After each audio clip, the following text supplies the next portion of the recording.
Namaste and welcome to Dragonfly Cookery and Knives. In this video, we're going to be concluding the three-part series on what knife to choose. In the first videos, we talked about the anatomy of knives. We talked about what a fixed knife is and what makes it different from a folding knife, with one having moving parts, the other one doesn't. And we talked about the anatomy of the knife as far as what the spine is, the tip, the belly, the handle, what's a full tang mean versus a stick tang. We talked about the handles, the grind and geometry of the knife, what makes it, certain grinds, whether it be a saber grind, Scandi grind, whether it be a convex edge, why these things are important in understanding the anatomy of a knife and how it functions. Then the second video we talked about was we took what I call the 3 F's, the form follows function, and put it together with philosophy of use. When a designer sits at the table and designs a knife, he has a philosophy of use of how this knife is going to be performed and what it's supposed to do. And then the form follows function falls in is how well does it do it. And so we take that, and when that designer sits down and designs a knife that's going to do a specific use, he's going to choose certain steels, handle materials, and sheath materials, and put it all together, and we'll see how well that works. So we talked about the 4 different types of steels, which is your generalization of steels. There's a lot of steels that fit in these categories, but you have the stainless steels, you have the high carbon steels, the tool steels, and then the Damascus steel. And then the handle materials. You have a lot of different handle materials that fit on the handle, depending upon whether it's, and what that design intent behind that handle material that it fits on, it fits on the knife. So we talked about that, and we talked about the carry method, how you're going to carry that knife, and that's the scabbard or the sheath and the materials that it's made out of. So in this video, I'm going to take all that information and put it all together. And now I've been trying to put this video together for quite some bit of time, and I keep putting too many knives out on the table that I'm going to talk about. So I'm going to be only showing a few knives, nowhere near the amount of knives that I could be showing and talking about. So it's not a product review here that I'm giving. I'm going to give you knives that illustrate the point of philosophy of use and putting that form follows function. And when you take that information together, you can make a very informed decision about what knife you need for your own personal philosophy of use, what you intend to be using. So first of all, I'm going to be talking about sharing with you 2 proprietary type knife designs. Now when I say proprietary, I mean they're very specific what they're designed for. Now there's a lot of knife companies, a lot of custom knife makers that make these knives, and they follow these rules and principles in their design. So it's kind of like a knife language that everybody understands, that if I'm talking about this particular knife, you're going to get a very similar result in design. Steels might vary, handle material may vary, and some may even have a different way of housing that knife, whether it be a butcher block or a scabbard. So the first one is going to be the butcher's knife or the chef knife. Now the chef knife is something that everybody's familiar with and everybody has. They have some type of chef knife. This particular one's pretty fancy because it's made with Damascus steel, which is a hard and soft steel combined together, and then it's acid etched to get this beautiful pattern and design. Now this particular knife I don't throw in the dishwasher, although most chef knives are designed with that intent, knowing that you might throw it and leave it in a drawer full of knives, or you may put it in a butcher's block that houses several knives, or you might have a chef sheath that you put in that little sheath that you wrap around yourself, and you have a choice of knives that you can pull from, like an artist does with his paintbrushes. I'm an artist, so I use that analogy a lot, because you might have a wide brush or a thin brush or a detailed brush, and you'll pull from those brushes to accomplish the goal in mind in being creative and designing or painting a beautiful picture. A chef will use his knives that have various different functions. Like you have a butcher's knife, which is that big cleaver that you could go through bone and joints and marrow when you're separating large pieces of an animal, whether it be a chicken, a turkey, or some pork or whatever. This knife is one that everybody uses. Now, this one has a specific handle shape, specific type of blade shape, and it's thin. It's made for the kitchen for cutting, doing your food preparation, whether it be cutting vegetables or slicing a roast. So it's very design specific, and it fits that form follows function very, very well. It's time tested. So this design's been around for a long time, and a lot of people use this design. This particular one, because it's got that Damascus steel, it has a horn handle and turquoise in it with a steel bolster, comes with its own leather sheath. This one I would hand wash and then dry very well and oil it before I put it away. But form follows function very well, and it's proprietary for its designed use. Another one that's proprietary for its design use that everybody will recognize is a fishing knife. Now, with the fishing industry being, thousands of years old, man's been catching fish for a long time, and they've needed means and ways to prepare their fish for meals. And as time goes on, it gets more sophisticated. And this design knife has been around for hundreds of years, and it is designed with the purpose of filleting a fish. And it is a very thin profile blade on the way that you see from the side, and when you turn it, it also has a very thin spine. This is as close to a scalpel designed for fish. It's very thin, very, very sharp, stainless steel, well tempered. It has good bend to it, that spring steel. This particular one has a wood handle that's been varnished and protected so that it could get wet and it's not going to deteriorate that wood. It's a stick tane. You can see how the keeper at the end of where the tane comes through. This is a Scandinavian design and comes with a beautiful leather sheath that's even very cultural oriented of Scandinavia. But all knife companies make this pattern type knife for fishermen, and it is very specific for doing fish. Am I going to use this to skin an elk? No, this would not be good for that. I might cut through some things, but it's not a hunting knife. It is a fishing knife. So this is where philosophy of use came into the design aspect. Okay, we need a knife that will be good for fish. So they come up with this design. Since this design is old design, it's been around for a long time, it's been tested, it's been, you'll see variations on this design by other makers. But nonetheless, this is a proprietary design made specifically for fishing. Now let's talk about a hunting knife.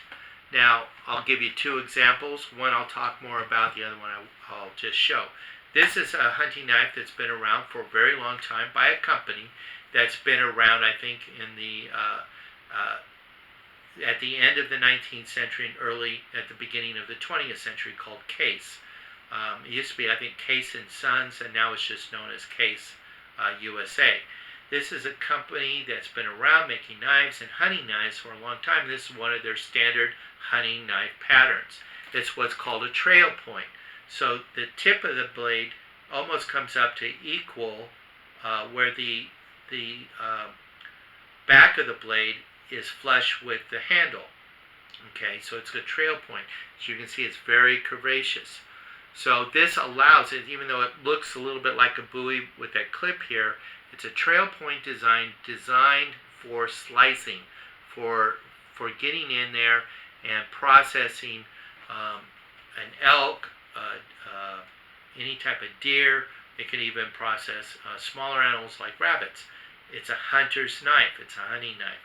It comes with stack leather handle, which is a very old style that's been around for a long time.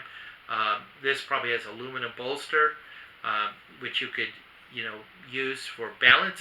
The balance of the knife keeps it nice and light and well balanced in your hand, but it also can be used as a hammer for,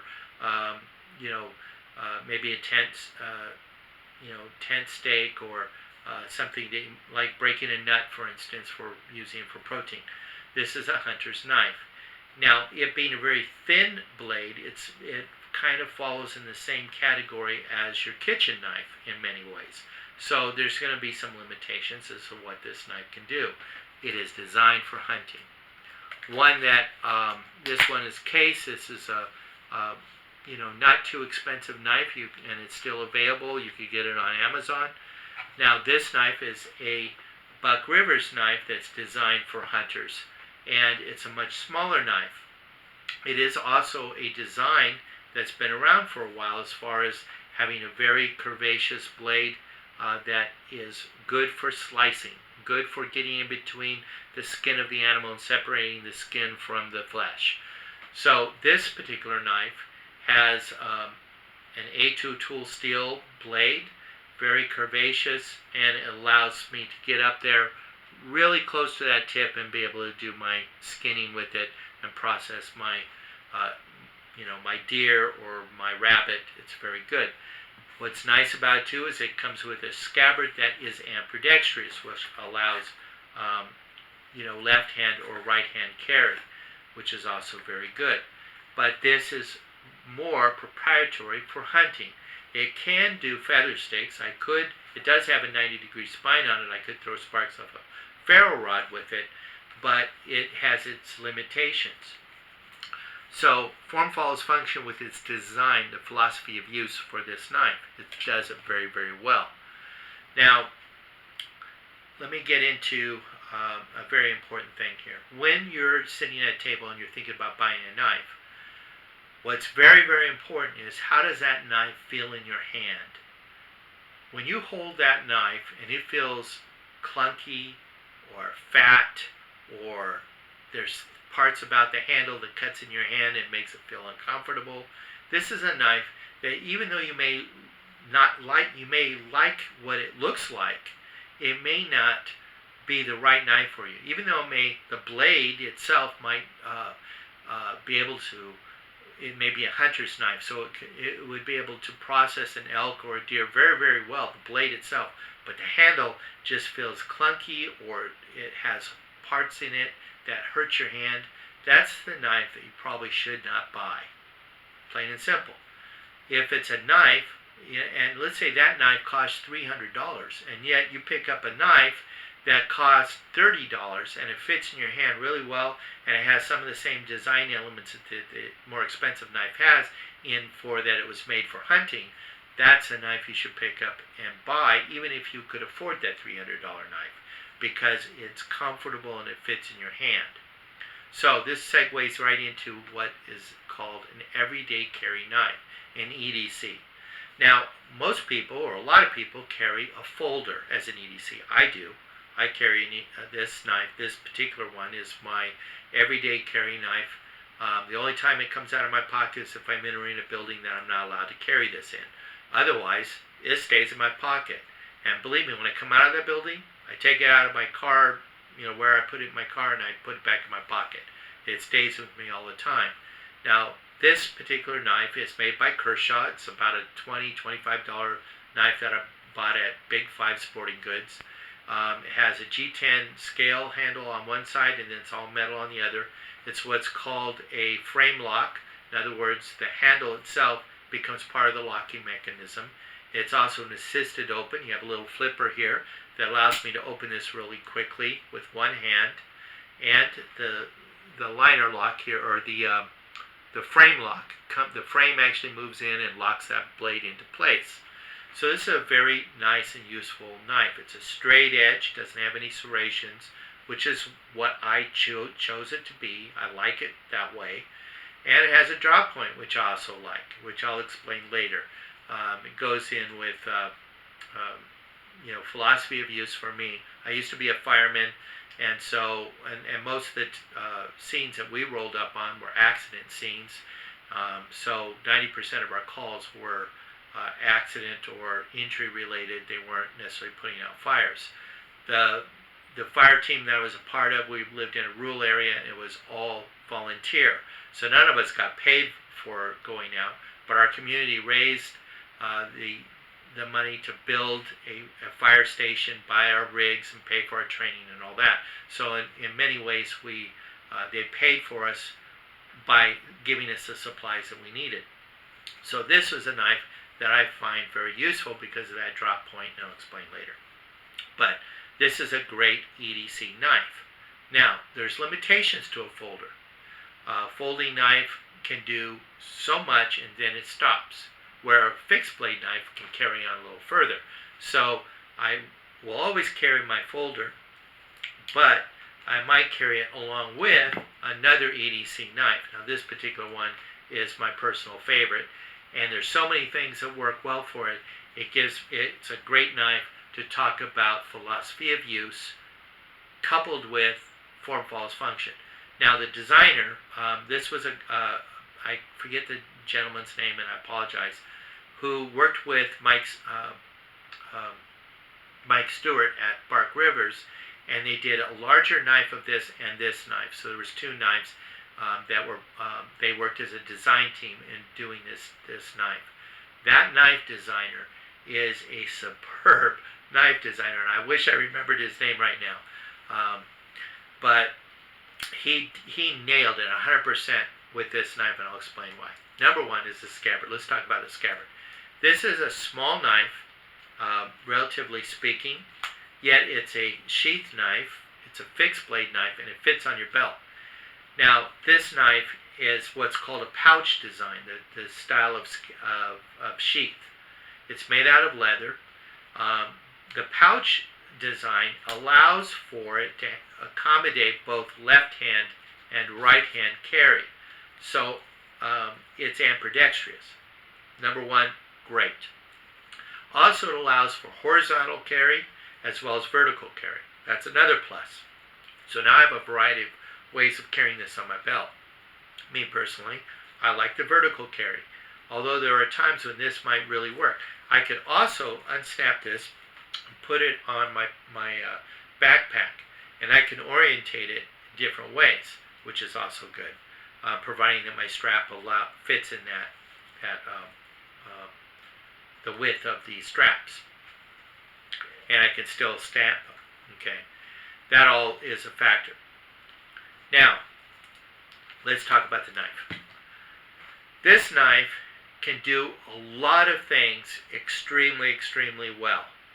So this is a great crossover knife. This is also a great knife that would be a primary knife on my person, whether I'm walking around town, in my backyard, in the house, or I'm doing a day hike, I'm going backpacking, or I'm going hunting or fishing.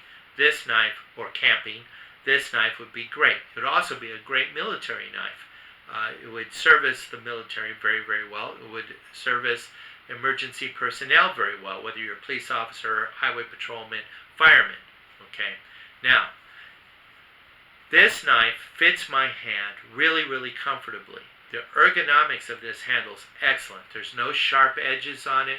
It's nice and round, but it's not too round, so I don't feel like I'm holding a broomstick. Think of a handshake. When you go and shake somebody's hand, if they have the wet noodle, and you handshake them, you're like, ew, that was an awful experience. I won't, you're a nice fellow or whatever, but I won't, we'll bump knuckles next time, okay? Because that handshake was just a little weird, unique and different for me. Or it'll be that guy who's a bodybuilder and he just wants to use the vice grip and break every bone in your hand when they're holding your hand, okay? That's not a fun experience either, and you're using martial arts technique to release that grip from you. When you have a good solid handshake, the way that it's supposed to be, it feels great in the hand and it gives a good impression right off the bat. Wow, I really, good to meet you. Yes, I got a friend here. And it doesn't mean the other people aren't your friends too. They are, but that person, you had a great first impression connection. Well, when you pick up that knife and you hold it in your hand, that's that handshake I'm talking about. It's going to give you that first impression. It feels really comfortable. Wow, I like that. The knife feels really good in my hand. Well, that's this knife. The design of this handle fits my hand perfectly. Might not fit yours, but it fits mine. This is why it's an everyday carry knife for me. It's also not too long of a blade, so it fits all my county requirements and laws in my county, in my city, in my state, where this would not be illegal for me to have on my belt in most places. Okay. It is also a great. It's not too heavy. It's made out of. Let's see, what is the steel on it? It's CPM 154. It's a very high grade stainless steel, so it's not high maintenance. It has a high saber grind that comes right down to a nice convex edge. So this thing is sharp as a scalpel. It has finger choil in it in two places, which allows me to get up and personal, and I can index this knife and I can use it for skinning very, very well. So this would be a great hunting companion that's every bit as good as a hunting knife, but yet because of the thickness of this knife and everything, it will do a lot of other tasks extremely well, and yet could be also my preferred knife for hunting. So it has a drop point, so as an emergency personnel, an EMT, in a fireman situation, if I had an extracted victim that I was doing an assessment of their injuries and they're complaining about their leg and it looks like it could be broken, I may need to cut away their pant leg so it exposes the injury and I can see if it's a compounded fracture or not. And so I could slide this between their skin and the pant leg without causing injury to the victim, and then poke it through the pant leg and then slice it open so I can pull that pant leg open and see the extent of the injury. So for emergency personnel, this is great because it has a nice drop point here at the tip that would allow you to get in there and check for injuries on a victim. So very, very good. Notice I'm not talking about a weapon. I'm talking about a tool that would help in a survival situation or an emergency situation. Now, as a weapon, yes, this could be used in martial arts and self-defense very well with that micarta handle. It's very grippy. You have an extended pommel, which could allow for strikes, martial arts strikes, hammer strikes, but also could be used to break windows or to break a nut out in the wilderness to get that protein and added calories that you may need for intake to keep you alive. So there's a lot of good functions with this. This is an all-purpose tool that I would carry everywhere with me, providing that it was legal for me to carry everywhere. But most places in my county and state I can. So this is a great example of a knife that fits its designed purpose and its form follows function. There's a lot of knives that I'm going to show you and I'm going to talk about very briefly that are every bit as good as this. Now, this one could be up around the $200 range. So I'm going to show you one more knife that does that very well for under $50. You can probably find it around $30. And it's made by Charade. This has a kydex sheath that fits this knife very well, and that also will allow you to orientate this belt loop for horizontal carry, or this, or you can remove it and put other attachments on it, making it compatible for your gear. And you could carry it, military could carry this, policemen could carry it in a variety of different ways. And you could change the orientation so it could be right hand or left hand. This has what's called a pistol grip, which gives a good ergonomics in holding this knife for a lot of different functions. That makes it very good. Now, for emergency personnel, this was, I think, designed for policemen, highway patrolmen, firemen, military, and also the civilian. So this, as an emergency tool, It has a drop point. It's a stainless steel, little bit of a recurve, saber grind, and this pistol grip has G10 handles that are textured for non-slip, so it'll stay in your hand. But if I was a fireman coming on scene, I had this in my hand, I could, because of this drop point here, and the way that this is scalloped, I could literally slide this underneath the pant leg, get near the skin of the victim, and I can pierce it with this point. And because of the angle now, you can see that it's up at this angle. I could be pulling it up, and I can cut very easily that pant leg free so that I could see the extent of the injury. So it's a very useful tool with good design thought in this. And there's a lot of companies that make knives like this with the same pistol grip, such as SE, K-Bar, and Tops knives, and the prices will change. They will accelerate up to a higher price range using different steels, different handle materials, and different scabbards. But this one that Charade has done is excellent, does a very good job, and gives it at a good value. Now, even at a better value is your Moro knife that can be an EDC knife and be your bushcraft knife. It's an everything knife. You can even use it with trout fishing or even in small game hunting. So this is a very useful knife. Has a rubberized handle, plastic scabbard that's designed, no fancy frills or anything, but it has a little drainage hole. It holds the knife very, very well, good retention, and you can put it in a backpack or you can put it on your belt. So it's and this one will cost you around, anywhere from $15 to $10 on Amazon. So great value for the price, and a lot of people prefer this knife over the other knives that I've showed you. So it could be a very good value. Now, when you start moving up in scale, these other knives that I'm going to show you very briefly can do all what these things can do, especially like this one.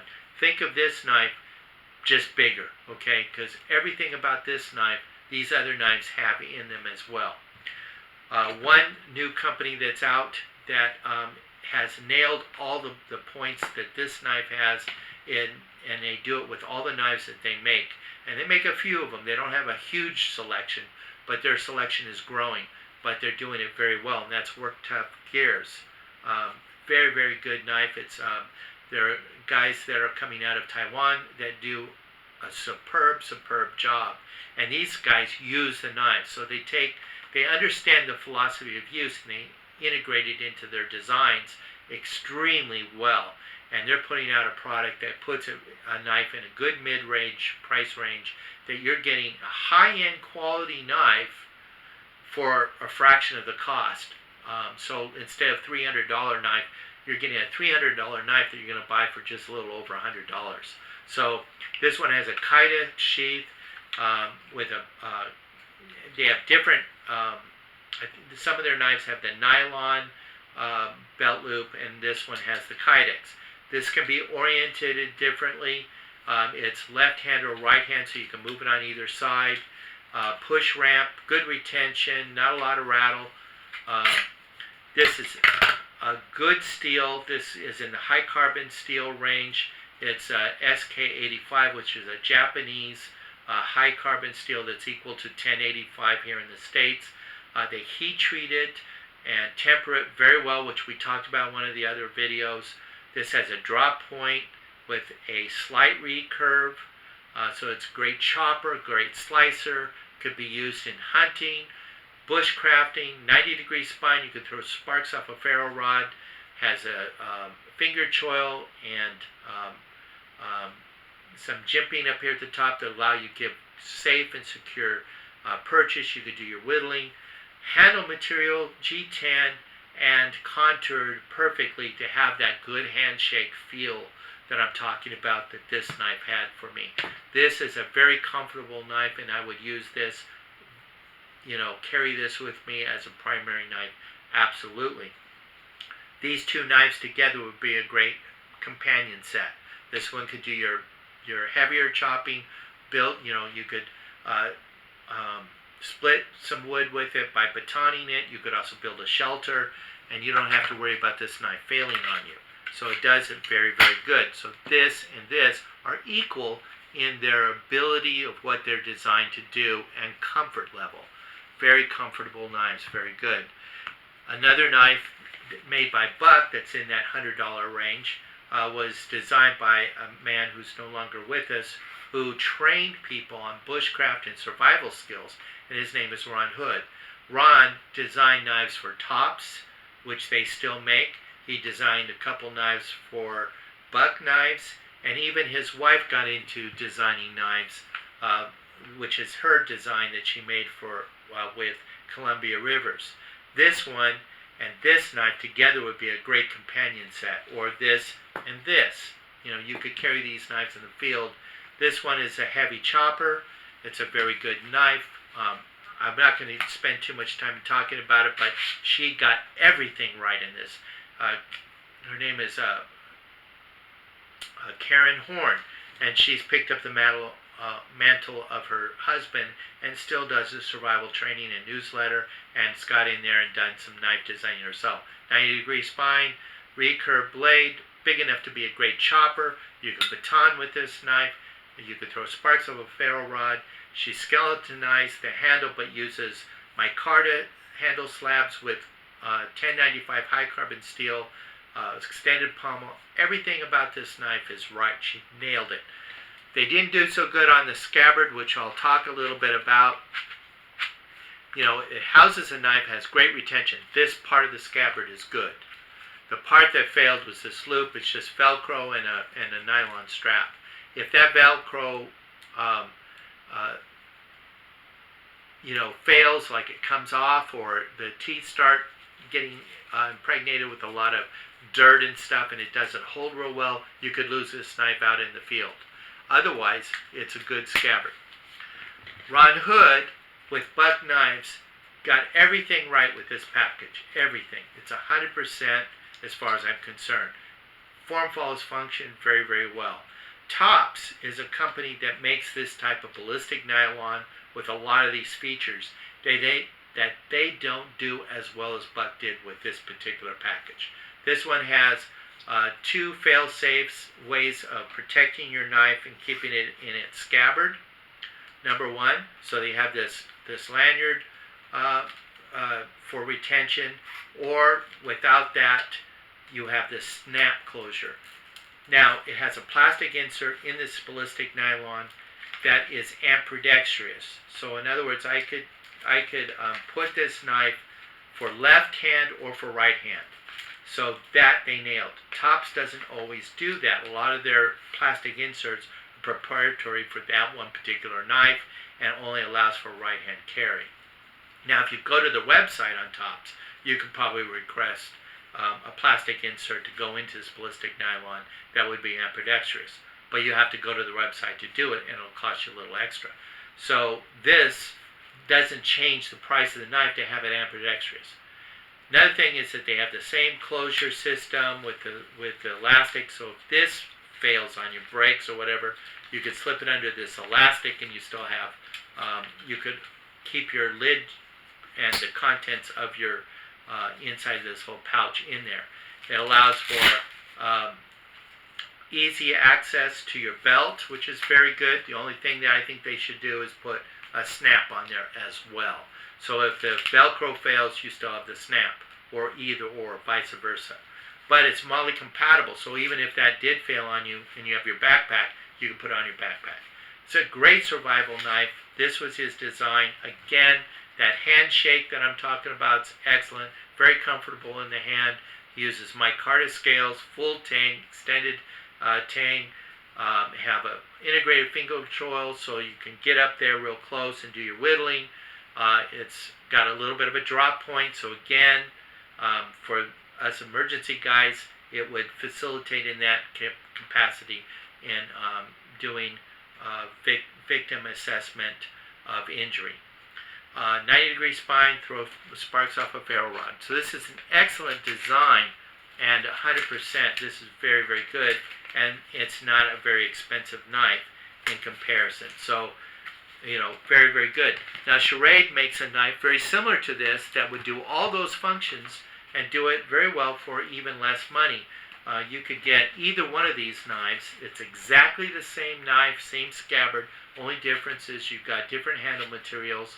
One is rubberized that stays in your hand really well. The other one is a G10 that's textured that stays in your hand. This is a little bit heavier than this one, so weight would be a factor, but it's not that big of a difference, very similar. And they would function very, very well as a bushcraft utility knife. Has drop point, 90-degree spine. Right here you could throw sparks of ferro rod, a little bit of recurve, so it has good belly for chopping as well as slicing. Little jimping on the back allows you to do whittling. Very comfortable handle, doesn't create any hot spots. But if you don't like the spongy feel and you want something that feels a little bit more solid, you could choose a G10. Now, the scabbard has some fail points that I think they could do a little bit better, but for the price point, it works. Velcro closure, if that Velcro comes off, you now just have a flap. But you put some cordage around it, you can solve that. Same thing around here. This is only for right-hand carry. It's not, so it's proprietary for that purpose. They don't make a left-hand version of this. And Velcro closure. This could slide out and fall out of your sheath if you don't have that closure, and it's only Velcro. They could put a button snap. I don't think it would add that much to the price. Otherwise, good package. Now, if you get into military use, this would be a great knife. Ron Hood's knife would be very good. I'm going to talk about SA because this particular knife, they do a bushcraft version of it. They do a lot of different variations on the blade in length and size, but yet all in all, it's very similar and same in package. Now, another company that makes it just like this, and just as good as this, as far as I'm concerned, but for a fraction of the cost, like about half the cost of this knife. This knife would cost you over $100, a little bit, like between the $120 range, where this other company that they started off with, which is Ontario Knife Company, makes the same type of knife. It's a rat. It's called Rat, and it has the same kind of handle, same blade material. This is 1095 high carbon steel, so is theirs. This has micarta handle, so is theirs. They have a ballistic nylon, the Rat does, where this comes with the plastic sheath or a kydex sheath. And now they're coming out with a little bit more contoured handle this year. So it's and some other color choices of handles. So that's really good. Now, this particular one was made with the design for the military. So a military knife is not necessarily all about fighting. Fighting is maybe about 25% of the knife design. Otherwise, it's designed in the same way that the bushcraft version is. Bushcraft version has a 90-degree spine that goes all the way to the tip. Now, this one has a partial sharpened swedge up at the top as well as the bottom, making it a great stabber and a great defensive knife. You could do slashing and stabbing, martial arts survival techniques for this knife. So it's a fighting knife, but it is primarily a utilitarian knife that's going to work for what a GI usually uses it for. 90% of the use of their knife is going to be around the camp and doing chores and stuff like that. They'll use it for prying open cans, digging a latrine, out in the box. When they're out in the box, they might dig a little tureen to go to the bathroom in. They might use their knife for that, or a little shovel. All depends on what they're allowed to carry in their gear. So this is a great knife for that. They also make it with serrations, partial serrations, so cutting cordage is easier. So you can get this blade in a variety of different styles and ways, roughly around the same cost, and it comes in this plastic scabbard, which is pretty good. Now, in the military, you don't want to give away your position. This gives a little rattle. So they now make a Kydex sheath for this, or you can get an aftermarket Kydex sheath made.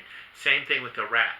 There's a couple companies that make scabbards just for those knives, and you can get a kit. So you can upgrade this, and it'll adapt to you. Another good military version knife. It's small. It's a little bit on the heavy side, made by Tops Knives. 1095 high carbon steel, 1/4 inch thick. Has G10 handle scales, extended pommel for breaking glass or breaking, prying with a little bit because there's a little bit of a swedge on it. Tonto style. This one does have the small bit of a serrated edge for cutting cordage. This is a great all-around tool. My son, this was actually my son's knife when he was airborne, and also when he was out in Fort Irwin and would spend time in the box. So 72 hours in the box, as they call it. He would carry this with him. It comes in a Kydex sheath that fits it very well, good retention. But what was the reason why I'm showing you this one is this particular package has a metal belt clip that rotates. So you could have, you could orientate this knife on your belt in a variety of different ways. Now it is only for right-hand carry, so if you're left-handed, you would have to go to Tops and request a left-handed scabbard. Now you can take these knives and group them together and make packages like this particular guy did with an Indonesian parang, which is good for chopping your wood. It's a very thick one, so you could process firewood, build a shelter with it, go through the jungle. It has a lot of functions and uses, and it's a very traditional style knife, and yet they coupled it with a Mora knife that cost them like $10, $15, put this package together. Like for instance, you can get this parang made by Condor knives, like this one, which is the same style knife, nice and thick. You could chop, you could hammer on this and split your firewood, build a shelter, get in there, do your whittling, go through a jungle with this, use it as martial arts tool for self-defense. So there's a lot of function to this particular parang that's excellent, and you could get this for about 75 bucks on Amazon or eBay, and build a kit like this where you have a secondary knife and your main primary knife for your heavy-duty tasks. Now, the last knife that I'm going to use is actually a traditional knife that I'm going to show you that's offered on my website, but it's a kukri, and there's a lot of kukris that are made by production companies and other kami from Nepal. But the reason why I'm sharing this with you is where they're taking multiple cutting type of knives, putting them together as a package, making it a kit. So it's a one carry, one tool system, or a multiple tool system that they have all together in one package. And that's the concept I want to give to you. Now this particular knife is traditional. It's been made in this style, in this fashion, with these different knives for hundreds of years. The Gurkhas and the Nepali people use this knife in the kitchen, out in the field when they're gleaning their vegetables and fruits and whatnot. They'll use this knife. They'll also use this knife as a weapon.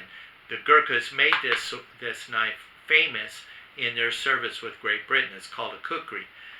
But everybody in Nepal uses the kukri for a lot of different things. So this is an all-purpose tool.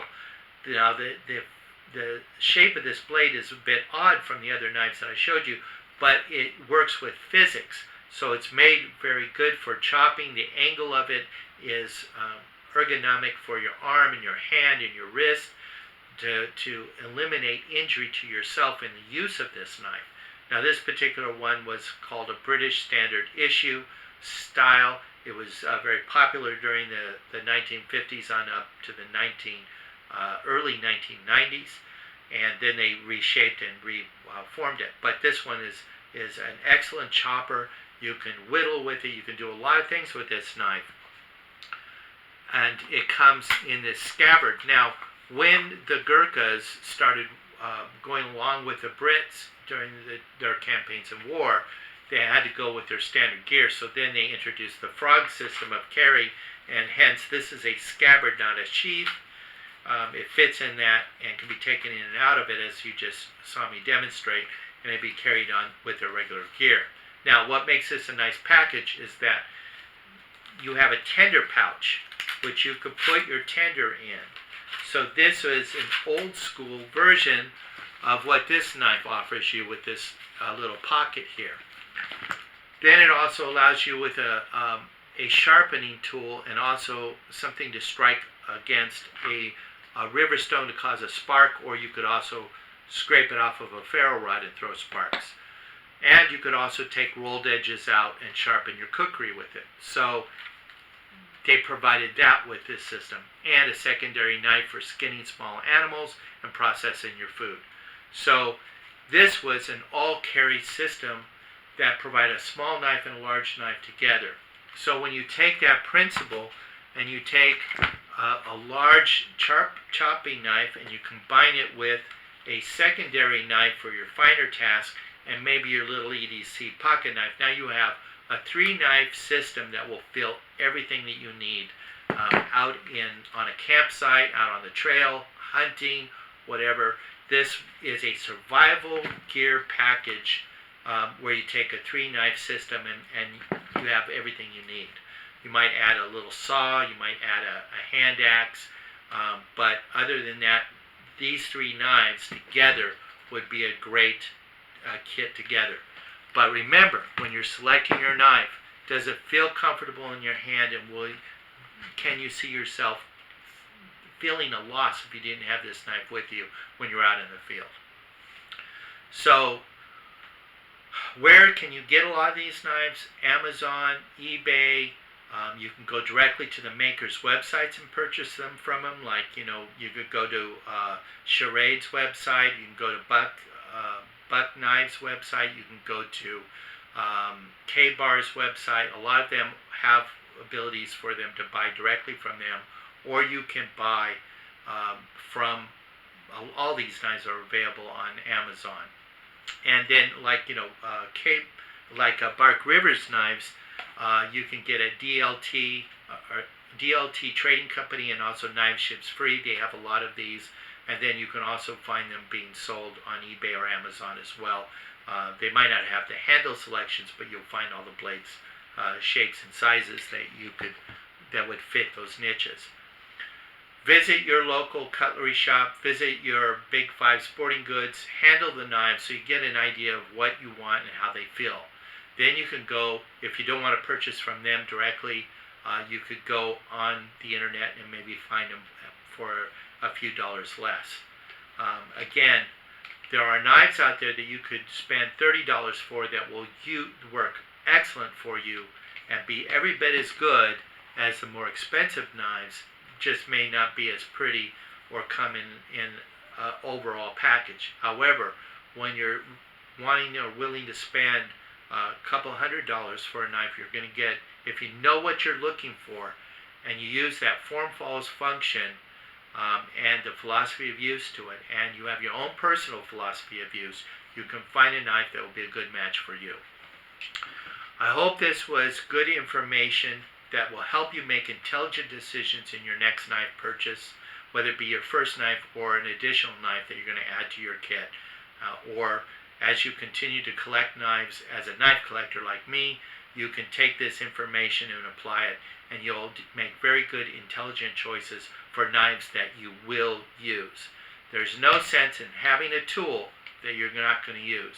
Why have a hammer if you're never going to drive a nail? So, but understand that knives are designed with specific uses. They're first and foremost a tool, long before they'll ever be a weapon. So to think of a knife as a weapon is a wrong way of thinking.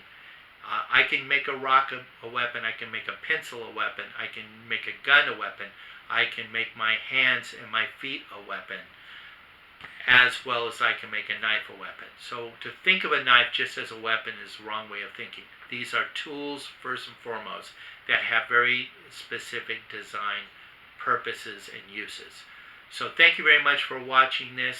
Hope that this was informative. Please like and subscribe on my YouTube channel. Please leave any comments or questions there, and you can also visit me on my Facebook page at Blue Dragonfly Trading Post and leave questions and comments there. Some of these knives I will have reviewed, and so you can find the details. You'll know exactly what the blade size, the weight, the handle materials, and so forth. You'll find more detail there. Also visit my website, where you can find custom-made knives made in Nepal by some of the commies that I work with, and also some of my own designs and some of my friends' designs. Thank you very much for watching. Namaste, and God bless. Check out my other videos as they come along, and some of the videos that are on my YouTube page. Thanks for watching. I hope it was informative. God bless. Thank you.